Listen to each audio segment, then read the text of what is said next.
talk to our international affairs commentator, Doug Herbert. He joins us now on the programme. Doug, a tense calm, doesn't it, appears to have returned to Kazakhstan after that crackdown that we've seen. But the overall situation amid all those announcements in the last few hours remains very uncertain, doesn't it? It does, Stuart.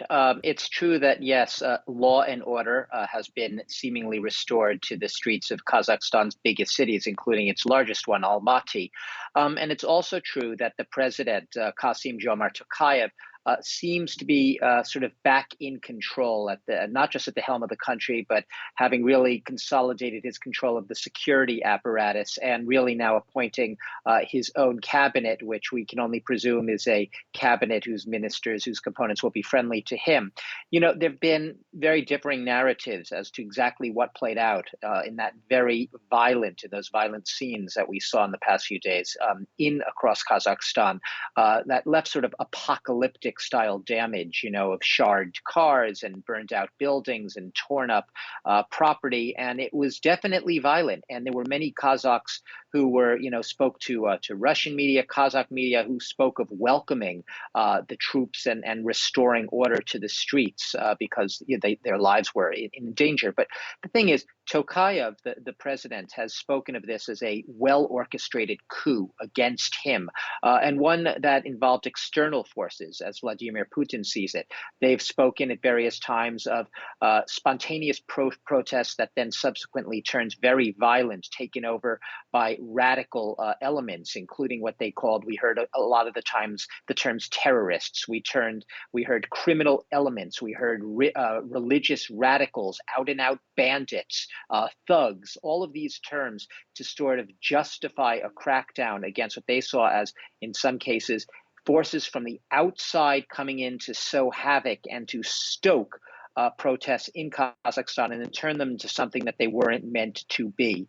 But the fact of the matter is, yes, Tokayev is in control, but this is a leader who, until now, had been relatively quiet and reserved. And he had been in the shadow, really, of the former president, Nursultan Nazarbayev, who had stepped down in 2019, handed over to him. But now we emerge from this, and the uncertainty is that exactly what happened here, how much of it was really just a messy power struggle among elites, and what is the next step for Tokayev, and how dependent will he be on his savior, notably Vladimir Putin and Russia's forces? Yeah, of course, those forces played a really critical role in restoring order. Why was Putin so keen and so enthusiastic about helping out here? Well, not my analysis. It's Putin himself who gave the answer to that question, Stuart. He lives in mortal fear, if he didn't use the word mortal, of these so-called color revolutions.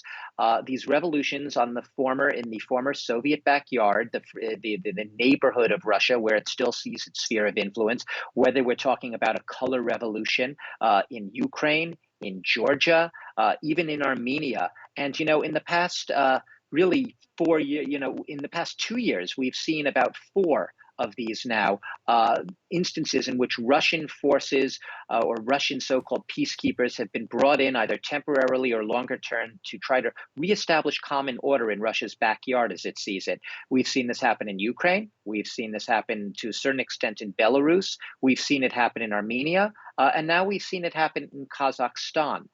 Putin lives in mortal dread of what he sees as outside external forces trying to encroach on the Soviet backyard. He will do anything to flex his muscles and to reassert and make sure that the outsiders understand that this is Russia's area of influence and thou shalt not meddle in it.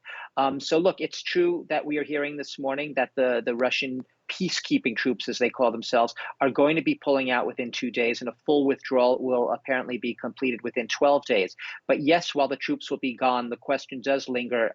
How much more reasserted authority will Vladimir Putin have in the Kazakh neighborhood? It's always been interesting, Stuart, that Vladimir Putin seems to love divisions within Europe and the U.S. and a lot of bickering among people outside of the Soviet space. But when it comes to bickering and unrest and conflict in his neighboring states, he dreads it like the plague, and he intervenes to make sure that it will not threaten him and come to his doorstep. Doug, thanks very much. Doug Herbert, our international affairs commentator on France 24.